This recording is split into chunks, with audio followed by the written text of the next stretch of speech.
लहू के प्यासे सुपर कमांडो ध्रुव भारत की विशाल पूर्वी सीमा पर फैले एक विशाल रेगिस्तान कच्छ से लगा हुआ है। शहर सालमेर रात के अंधेरे में हमारी सीमाओं के पार से हथियारों से हीरोइन तक इसी शहर के जरिए चोरी छिपे हमारे देश में पहुंचाई जाती हैं। लेकिन अक्सर ऐसे तस्करों की मुठभेड़ सीमा सुरक्षा बल के जवानों से भी हो जाती है। जीप और तेज चला राम सिंह। लेकिन कमिश्नर साहब, रेत पर जीप से इससे ज्यादा और तेज नहीं चलाया जा सकता। डैम इट, हम जीप से घोड़ों पर पीछा नहीं कर सकते। रेत पर नहीं सर, तो फिर हमें गोली चलाने पर मजबूर होना पड़ेगा। मैं इस अभियान पर खुद इसलिए नहीं आया कि तस्करों को अपनी आंखों के सामने से भागता देखूं। गोली चलाओ। जीता हुआ हमारी रेंज में आ गया है। इही, हमको इसी मौके का तो इंतजार था। रिमोट कंट्रोल के बटन पर एक उंगली दबी और जीप के ठीक नीचे की जमीन फट पड़ी। भड़ूम। कमिश्नर राजन घायल होकर रेत पर आ गिरे। कमिश्नर साहब घायल होकर रेत पर आ गिरे। लेकिन घायल अवस्था में भी उनका पिस्तौल वाला हाथ उठा और दो गोलियां दगी।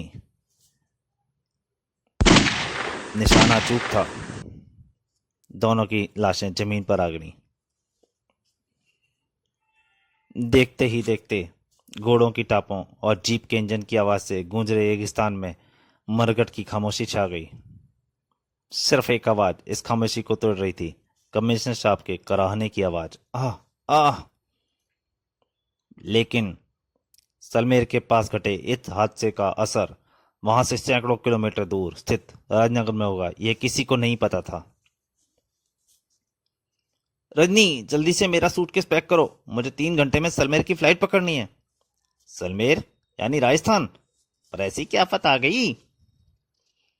अभी अभी गृह मंत्रालय से स्पेशल मैसेंजर आया है। मुझे तुरंत वहां जाकर पुलिस कमिश्नर का चार्ज लेना है। ध्रुव भैया के वापस आने तक भी आप नहीं रुक सकते पापा? नहीं बेटे, और फिर ध्रुव मापाल से ना जाने कब वापस आएगा। मेरे और ध्रुव के पीछे से मम्मी का ख्याल रखना श्वेता। विदाउट फेल पापा। बेस्ट ऑफ लक पापा। अपना ख्याल रखना जी। तुम फिक्र मत करो। बाय श्वेता। इस वक्त श्वेता और अन्नी में से कोई भी यह नहीं जानता था कि वाई राजन को मौत के मुंह में भेज रहे हैं। और उनको यह आभास 3 दिन बाद तक पे नहीं हुआ था। और तब मम्मी, भैया आ गया। ओहो, कैसा है मेरा बेटा? 3 दिनों में ही दुबला पतला हो गया है तू तो। क्यों झूठ बोलती है मम्मी? भैया तो खा खाकर बर्गर जैसा फूल गया है। तो तू कौन सी मेरे जाने के बाद सूख कर कांटा हो गई है? कांटा हो मेरे दुश्मन। 3 दिनों तक तुम्हारा खाना भी मम्मी मुझे ही खिलाती थी। अब अच्छा, अब दिखाओ मेरे लिए क्या लाए हो मापाल से। जल्दी दिखाओ जल्दी। परंतु तभी ध्रुव का ध्यान बाहर की तरफ, खिड़की की तरफ बाहर गया, जहां पीटर उसको कुछ इशारा कर रहा था। अरे उसको जरा आराम तो कर लेने दे, तू तो भूत की तरह उसके पीछे पड़ गई। मम्मा, मैं 1 मिनट में आया मम्मी। पीटर का चेहरा देखकर ध्रुव तुरंत समझ गया कि मामला गड़बड़ है। Welcome home captain. क्या बात है पीटर, तुम इतने परेशान क्यों लग रहे हो? आज सुबह ही सीबीआई का सलमेर से एक मैसेज कमांडो हेडक्वार्टर में आया है। कमिश्नर राजन लापता हैं। पापता लापता है? सलमेर से? लेकिन वे सलमेर गए ही क्यों? सलमेर में तस्करों का आतंक बहुत बढ़ गया है। 5 दिन पहले उनसे एक मुठभेड़ में वहां के पुलिस कमिश्नर बुरी तरह घायल हो गए थे। तस्करों के डर से और कोई उस इलाके में चार्ज नहीं ले रहा था, तो आईजी सर ने यह बीड़ा उठाने का फैसला कर लिया। इसलिए वे सलमेर गए थे और कल रात वे रस्मी तरीके से लापता हो गए। ध्रुव तुरंत घर में अंदर गया। मम्मी, पापा सलमेर गए हैं और आप मुझे बताया भी नहीं। मैं उनसे मिलने जाऊंगा अभी। जाना क्यों है, फोन से बात कर ले। अब थोड़े दिन मेरे पास भी रहेगा या नहीं? मैं उनके लिए मापाल से स्पेशल सिगार लाया हूं मम्मी, वे सब खराब हो जाएंगे। तो फिर जाओ। सबको पापा का ही ख्याल है, मम्मी की तो कोई पूछता ही नहीं है। पूछता क्यों नहीं, पापा सबसे पहले तुमको ही तो पूछते हैं। चल हट शैतान, अच्छा जा। पर जाना और लौटती फ्लाइट से वापस आ जाना। पापा के पास जा रहे हो ना भैया, मैं भी तुम्हारे साथ चलूंगी। तू तू क्यों, तू वहां क्या करेगी? क्या करूंगी? अरे वही जो तुम करोगे, पापा से मिलूंगी और बातें करूंगी, और वो भी बिना हकलाए। हे भगवान, अब इस मुसीबत को कैसे टालूं? हाँ हाँ हाँ, तू घर में बैठे बैठे बोर हो जाती होगी। तू ऐसा कर, अपने दोस्तों के साथ पिकनिक प्रोग्राम बना ले। पिकनिक प्रोग्राम खंडाला का? अरे जहन्नुम का बना लेना, लेकिन मम्मी के पास तब तक कौन रहेगा? मम्मी अकेली रहेंगी क्या? अपनी कमांडो फोर्स से पहरा देने के लिए कहते जाना। ठीक है, दोनों जाओ। श्वेता भी बहुत दिनों से कहीं बाहर नहीं गई है, मुझे तो वैसे भी अकेले रहने की आदत पड़ चुकी है। थैंक यू मम्मी, निकालो 1000 रुपए। सॉरी मम्मी, लेकिन मेरे पास और कोई रास्ता भी नहीं है।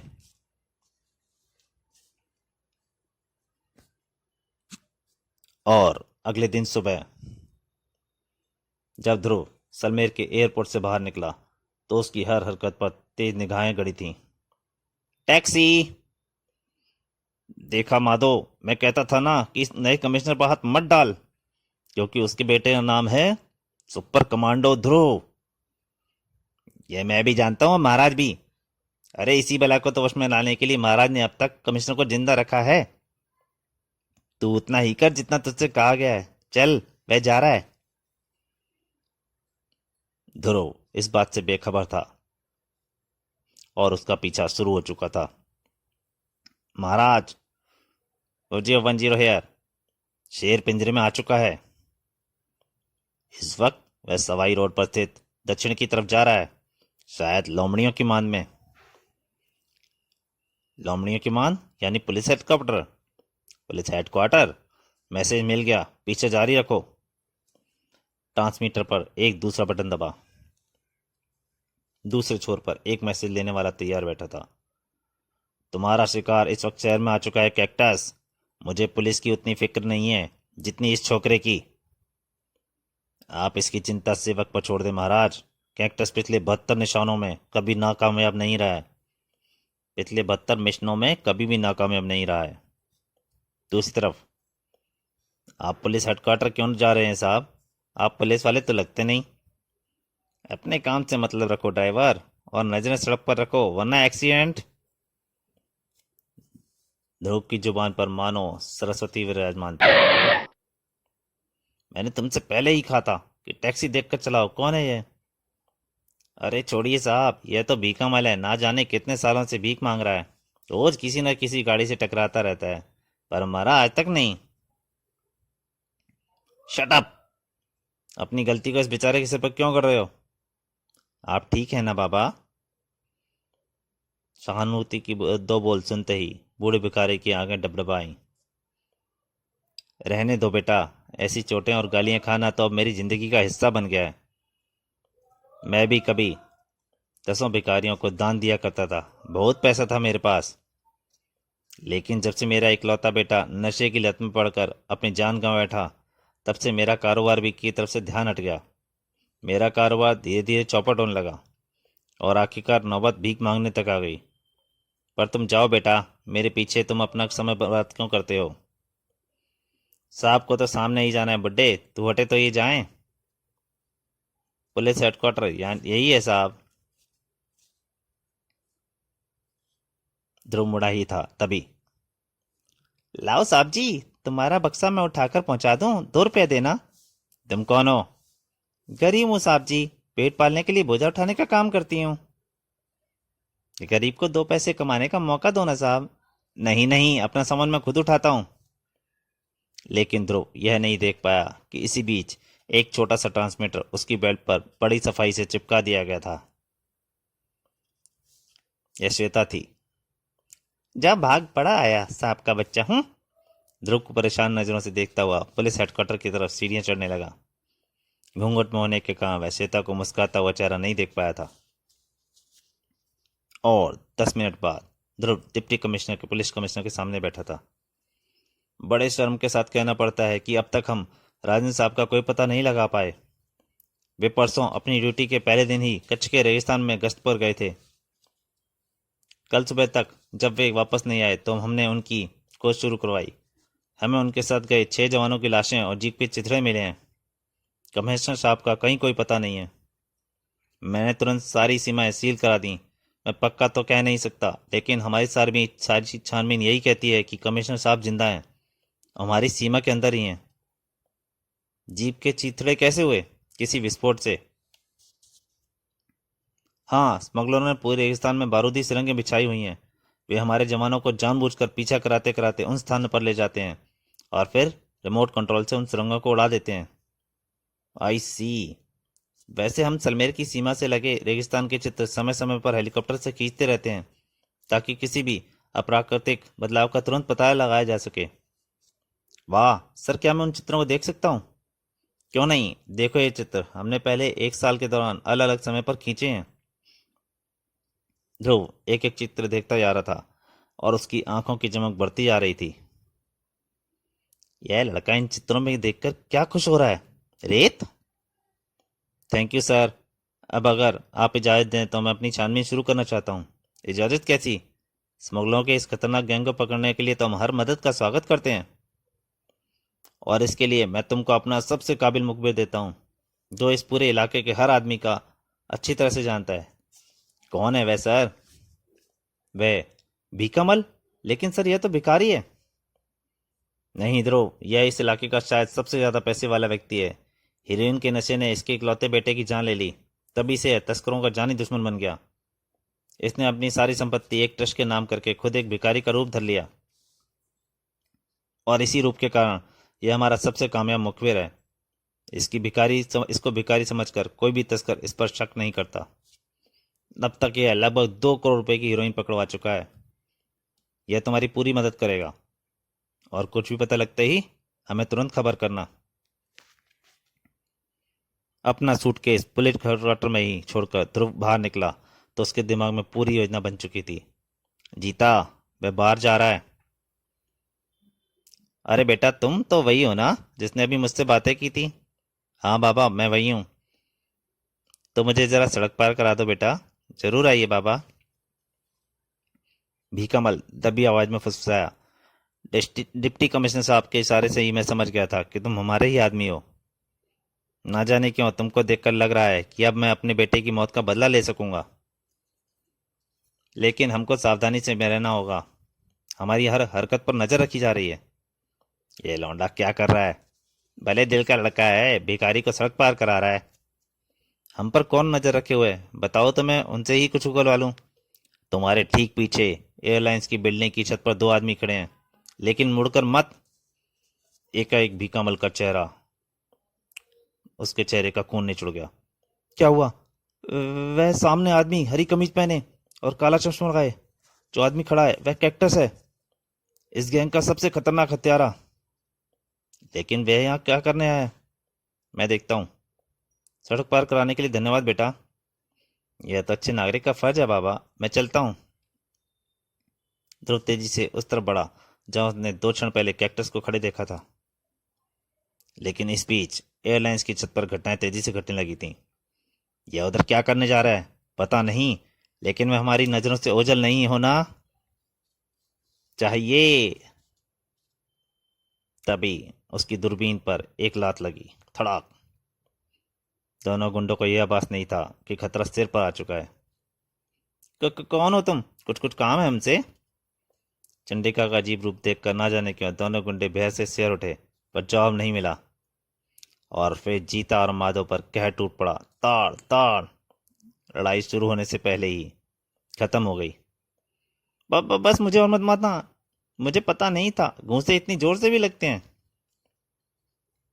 तुमने कहा था इसलिए बता देती हूँ, मेरा नाम चंडिका है, और अगर तुमने अब पुलिस के सामने अपना अपराध ना कबूला तो मैं तुमको फिर ढूंढ निकालूंगी और इस बार अपने नाम का मतलब भी समझा दूंगी।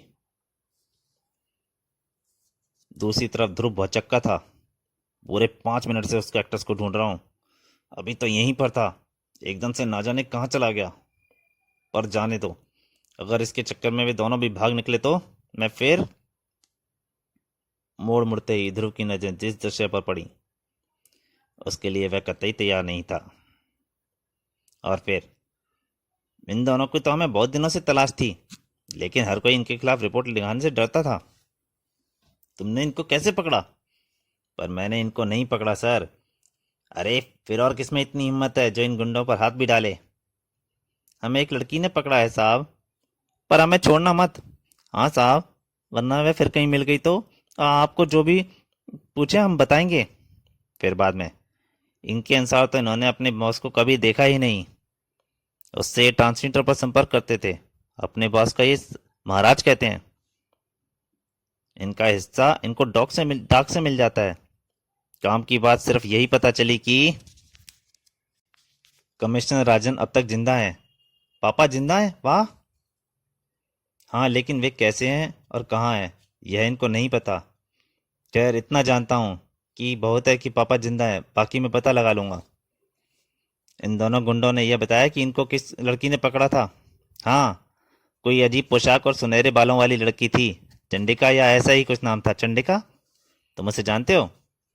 हम सिर्फ एक बार मिले हैं सर, जब पशु मानवों से हमारा सामना हुआ था तब। अच्छा, तो ये है वह लड़की, पर वास्तव में है कौन भगवान ही जानता है सर। पुलिस हेडक्वार्टर से बाहर निकलते समय ध्रुव के दिमाग में कई प्रश्न घूम रहे थे। चंडिका? अजीब बात है, पिछली बार जब मैं मुसीबत में था तो चंडिका पहली बार दिखाई पड़ी थी, और अब पापा मुसीबत में है तो वह दोबारा दिखी। आखिर ये चंडिका कौन है? ओह! ध्रुव अपने ख्यालों में पूरी तरह डूबा हुआ था। उसको खुद ही नहीं पता था कि वह कहाँ जा रहा है। तभी एक झटका लगा और किसी ने उसे अंदर खींच लिया। उसने अपने आप को एक गोदाम में गिरा हुआ पाया और एक खतरनाक आवाज गुड़ी। चोट तो नहीं लगी बच्चे? कैक्टस? तो तुम मुझे पहले से ही जानते हो। कैक्टस को कौन नहीं जानता? हा हा हा हा।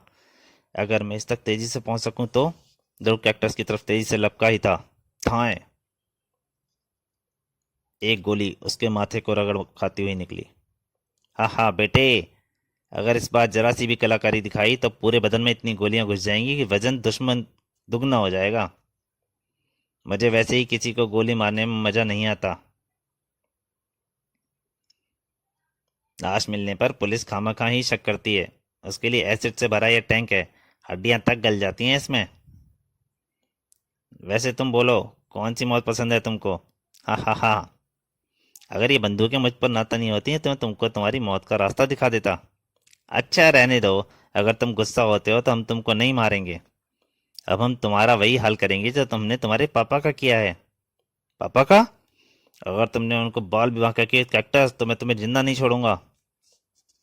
दूसरी तरफ ना जाने कहां पर कमिश्नर राजन ने आंखें खोली। यह होश में आ रहा है युवराज। कमिश्नर साहब, कैसे महसूस कर रहे हैं आप? आज आप कई दिनों के बाद होश में आए हैं। मैं कहाँ हूँ?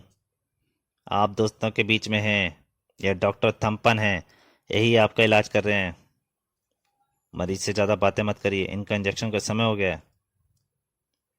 कमिश्नर राजन को बदन में सुई घुसने का एहसास तक नहीं हुआ, क्योंकि इंजेक्शन लगते ही उनका आधा दिमाग फिर से अंधेरे में डूबने लगा।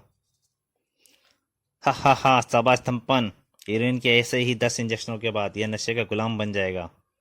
हा हा हा, नशे का गुलाम यानी हमारा गुलाम, क्योंकि इसको हीरोइन सिर्फ हम ही सप्लाई कर सकते हैं। हा हा। उधर गोदाम में फंसा ध्रुव ऐसी किसी परिस्थिति का सामना कर रहा था। हा हा, अब हम तुझे भी इस नशे का लती बना देंगे जिसके छुटकारा सिर्फ मौत ही दिला सकती है। जहरीली हीरोइन से भरा इंजेक्शन ध्रुव के बाजू में अब कुछ इंच ही दूर था, और अब अगर 1 इंच भी हिला तो मुझ पर तनी बंदूकें पल भर में मेरी खात्मा कर देंगी। काश इस वक्त मैं किसी भी तरह लाइट गुल कर सकता तो। तभी कमाल हो गया। ध्रुव के सोचते ही बिजली गुल हो गई और सारा गोदाम अंधेरे में डूब गया। यह क्या हो गया? तो दोस्तों, लहू के पैसे का पहला भाग यहीं तक। इसके दूसरे और अंतिम भाग में जल्दी आपके सामने हाजिर होऊंगा। तब तक के लिए नमस्कार।